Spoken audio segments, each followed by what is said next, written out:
Hello friends, welcome back to our channel cookery and lifestyle. இன்றைக்கி Wednesday. பெரியவனுக்கு இன்னையிலேருந்து school start ஆகுது. Half day தான் school. So இந்த மந்த் ஃபுல்லாகவே அவனுக்கு ஸ்கூல் இருக்குது.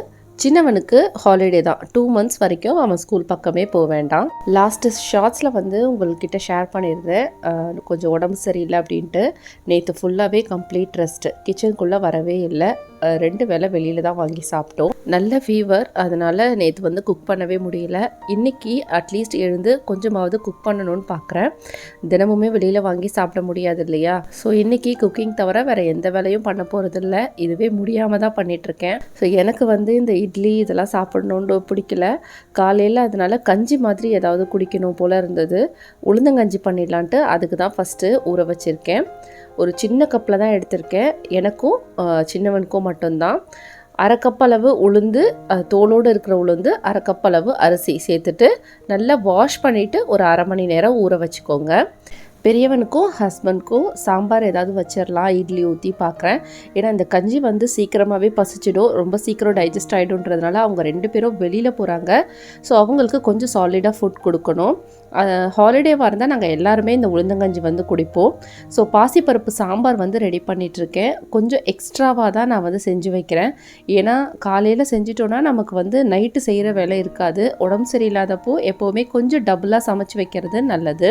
சாம்பார் ரெடி பண்ணி வச்சிட்டோன்னா நைட்டு இட்லி மட்டும் ஊற்றிக்கலாம். கொஞ்சம் சிக்காக இருக்கிற நாள்லலாம் நம்ம அடுத்த வேலைக்கும் பிளான் பண்ணி ஏதாவது எக்ஸ்ட்ரா கொஞ்சம் சமைச்சு வச்சிடுறது நல்லது. பாசிப்பருப்பு சாம்பார் யூஸ்வலாக செய்கிறது தான். நான் ஆல்ரெடி வ்ளாகில் ஷேர் பண்ணியிருக்கேன். பருப்பெல்லாம் வெந்து விசிலும் போயிடுச்சு. இப்போ சாம்பார் தாளிச்சிடலாம். ரெசிபி டீட்டெயிலாக வேணும்னா நீங்கள் கேளுங்க. நெக்ஸ்ட் டைம் நான் டீட்டெயிலாக போடுறேன். இது ஒரு பேசிக்கான எல்லார் வீட்லேயும் செய்கிற சாம்பார் அப்படின்றதுனால ரொம்ப டீட்டெயில்டாக இதை எக்ஸ்பிளைன் பண்ணலை. பாசிப்பருப்பு சாம்பார் எப்போ செஞ்சாலும் கொஞ்சம் துவரம் பருப்பு சேர்த்துப்பேன். ஏன்னா அந்த வழவழப்பு தன்மை இருக்கிற மாதிரி இருக்கும் பாசிப்பருப்பு மட்டும் சேர்த்து பண்ணும்போது. பருப்பு கூடவே வெங்காயம், தக்காளி, பூண்டு, பச்சை மிளகா, மஞ்சள் தூள், பெருங்காயம் சேர்த்து வேக வச்சுக்கோங்க. தாளிக்கும் போது கடுகு, உளுந்து, வெந்தயம், சோம்பு, காஞ்ச மிளகா, கருவேப்பிலை இதெல்லாம் தாளிச்சிட்டு சின்ன வெங்காயம் சேர்த்து வதக்கிட்டு நம்ம வேக வச்ச பருப்பு சேர்த்து கொஞ்சம் ஃப்ளேவருக்காக சாம்பார் பொடியும் சேர்த்துக்கலாம். ஒரு 5 நிமிஷம் நல்லா கொதிக்க வச்சுக்கலாம். இன்றைக்கி ஸ்நாக்ஸ்க்கும் பெருசாக எதுவுமே ரெடி பண்ணி கொடுக்கல. வீட்டில் இருக்கிற ஸ்நாக்ஸே எடுத்துகிட்டு போயிட்டான். கொஞ்சம் வளர்ந்துட்டான்றதுனால அவனே காலையில் ரெடி ஆகிப்பான். நம்ம எழுப்பி விட்டால் போதும். பசங்க வளர்ந்துறதுல இது ஒரு பெரிய அட்வான்டேஜ் நமக்கு. இன்றைக்கி உளுந்தங்கஞ்சியை நான் குக்கரில் தான் செய்கிறேன். இது நார்மலாக பாத்திரத்துலேயும் செய்யலாம். எப்போவாவது டைம் இல்லைன்ற போது மட்டும்தான் நான் இந்த மாதிரி குக்கரில் செஞ்சுப்பேன். ஊற வச்சுருக்கிற அரிசியும் உளுந்தையும் சேர்த்துட்டு ஒரு 10 போல் பூண்டு, ஒரு 10 வெந்தயம் சேர்த்து தேவையான அளவு தண்ணி சேர்த்துட்டு உப்பும் தேவையான அளவு சேர்த்து இதை 3 விசில் வச்சு எடுத்துக்கோங்க. 3 விசில்லையே இது நல்லாவே வெந்துடும்.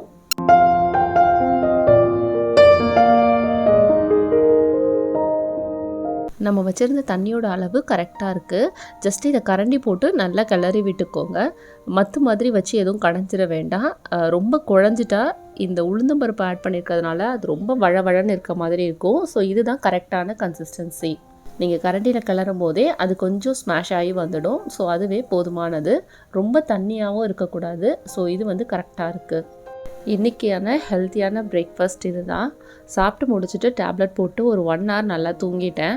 அதுக்கப்புறம் 11 o'clock எழுந்து பார்த்தா வீட்டோட நிலமையை பாருங்கள்.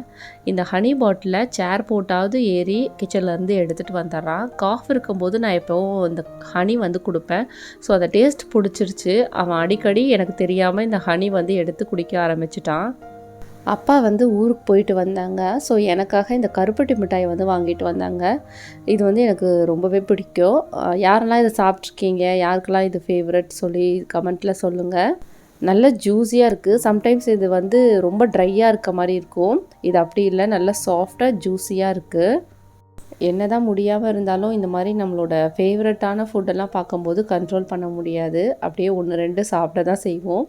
ஸோ கையோடு இதையும் ஒரு பாக்ஸில் எடுத்து வச்சிடலாம். இது நல்லா நீளமாக இருக்கும். பட் ஆனால் ஃபுல்லாகவே நொறுங்கிட்டுருக்கு.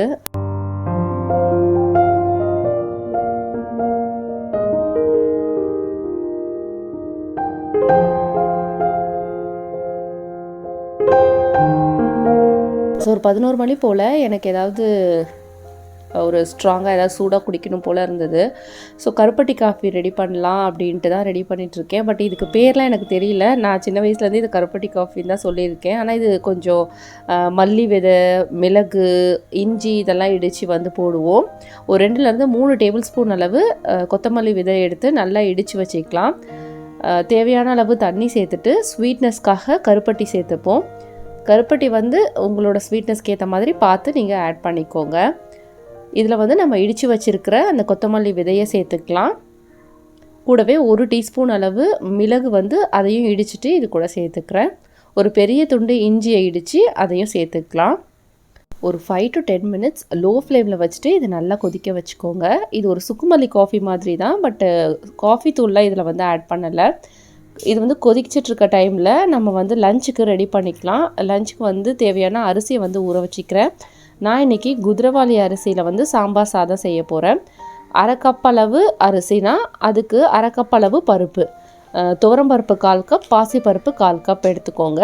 ஈக்குவலாக இந்த மாதிரி எடுத்துக்கும் போது நல்லாவே டேஸ்டியாக இருக்கும். இதை ஒரு 3லேருந்து 4 தடவை நல்லா வாஷ் பண்ணிவிட்டு அதுக்கப்புறமா 1/2 மணி நேரம் ஊற வச்சுக்கலாம். நீங்கள் இதுக்கு பதிலாக சாம அரிசி, வரகு அரிசி இது மாதிரி கூட யூஸ் பண்ணிக்கலாம். என்கிட்ட குதிரவாளி அரிசி தான் இருந்தது, ஸோ அதை தான் வந்து யூஸ் பண்ணியிருக்கேன். நம்மளோட கருப்பட்டி காஃபியும் நல்லா கொதிச்சிருச்சு. இதை வடிகட்டிக்கலாம். நான் ஒரு கிளாஸ் எக்ஸ்ட்ரா வர மாதிரி தான் வந்து பண்ணியிருக்கேன். ஏன்னா இந்த சாறு எல்லாமே இப்போ நல்லா இறங்கிட்டு ஈவினிங் ஒரு தடவை சூடு பண்ணி குடித்தோன்னா இன்னுமே அந்த காரம் எல்லாம் நல்லாயிருக்கும். ஈவினிங் மேலேயும் நமக்கு இப்போ மிச்சமாகிடுச்சு.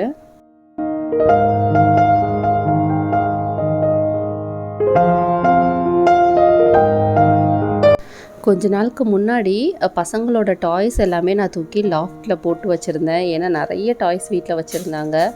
ஸோ அது எல்லாமே வந்து விளையாடிட்டு எடுத்து வைக்கிறதே இல்லை. ரொம்ப வந்து எனக்கு ரொம்ப டஃப்பான ஜாப் ஆனதுனால இதை வந்து தூக்கி எல்லாமே பரனில் போட்டுட்டேன். அவங்களுக்கும் டைம் கரெக்டாக இருந்தது. ஸ்கூல் போகிறது வர்றது, எக்ஸ்ட்ரா கிளாஸஸ் போகிறது இப்படின்ற மாதிரி கரெக்டாக டைம் இருந்தது. ஸோ இப்போ ஹாலிடேன்றதுனால பெரியவனும் ஸ்கூல் போயிட்டான். இவனுக்கு வந்து ரொம்ப போர் அடிக்க ஆரம்பிச்சிருச்சு. ஸோ அதெல்லாம் எடுத்து தர சொல்லி கேட்டுட்டு இருந்தான். ஸோ நானும் வேறு வழி இல்லாமல் எடுத்து கொடுத்தாச்சு. அவனை கொஞ்சம் நேரம் விளையாண்டுட்டு இருக்கட்டும்ன்ட்டு அதுக்கப்புறம் கிச்சனுக்கு வந்து லஞ்ச் ரெடி பண்ணுறதுக்கு வந்தாச்சு. சாம்பார் சாதம் செய்யறதுக்கு உங்ககிட்ட என்ன வெஜிடபிள்ஸ் இருக்கோ எல்லாமே நீங்கள் எடுத்துக்கலாம். நான் இன்றைக்கி கேரட், கத்திரிக்காய், உருளைக்கிழங்கு, பீன்ஸு இதெல்லாம் தான் எடுத்திருக்கேன். நீங்கள் இன்னும் வாழைக்காய், முருங்கைக்காய் இந்த மாதிரி கூட நிறைய சேர்த்துக்கலாம். வெஜிடபிள்ஸ்லாம் கட் பண்ணி எடுத்துகிட்டு சாம்பார் வெங்காயமும் கொஞ்சம் உரித்து எடுத்து வச்சுக்கிறேன்.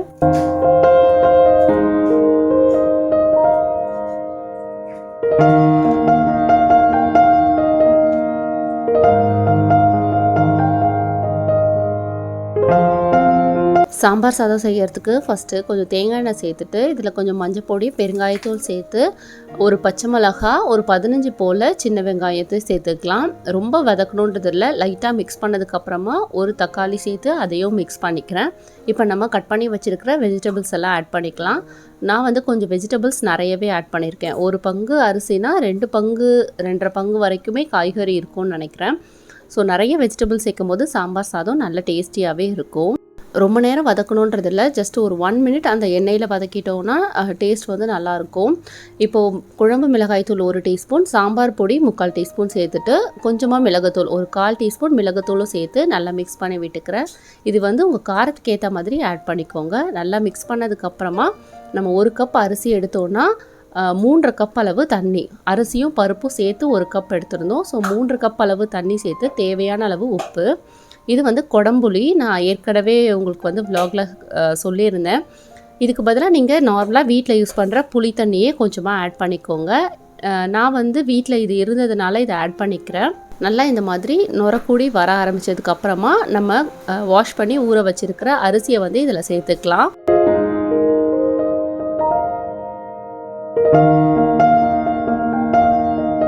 உப்பு காரம்லாம் இப்போ செக் பண்ணிவிட்டு தேவைப்பட்டால் நீங்கள் ஆட் பண்ணிக்கோங்க. நல்லா கலந்து விட்டதுக்கப்புறமா க்ளோஸ் பண்ணி ஒரு 3 விசில் வச்சு எடுத்துக்கலாம்.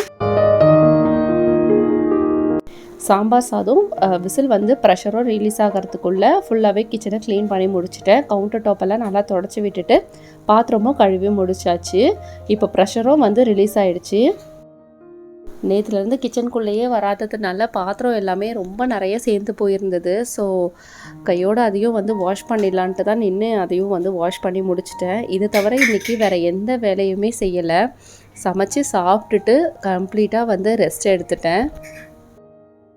நம்ம ஆட் பண்ண தண்ணி எல்லாமே கரெக்டாக இருக்குது. ஸோ சாம்பார் சாதம் சூப்பராக வந்திருக்கு. ஃபைனலாக இதுக்கு ஒரு தாளிப்பு கொடுத்துடலாம். வீட்டிலே காய்ச்சின நெய் தான் நான் யூஸ் பண்ணுறேன். நெய் சேர்த்துட்டு கொஞ்சம் சூடானதுக்கப்புறமா கடுகு, உளுந்து, வெந்தயம் இதெல்லாம் சேர்த்துட்டு காஞ்ச மிளகா, கருவேப்பிலை இதையும் சேர்த்து கொஞ்சம் கேஷ்யூஸ் ஆட் பண்ணிக்கிறேன். முந்திரி கொஞ்சம் வறுபட்டதும் இதை வந்து நம்ம சாம்பார் சாதத்தில் சேர்த்துக்கலாம். நீங்கள் நெய்யில் தாளிக்கும் போது நல்லா டேஸ்டியாக இருக்கும். அதுக்கு பதிலாக நீங்கள் ஆயிலும் யூஸ் பண்ணி தாளிச்சிக்கலாம்.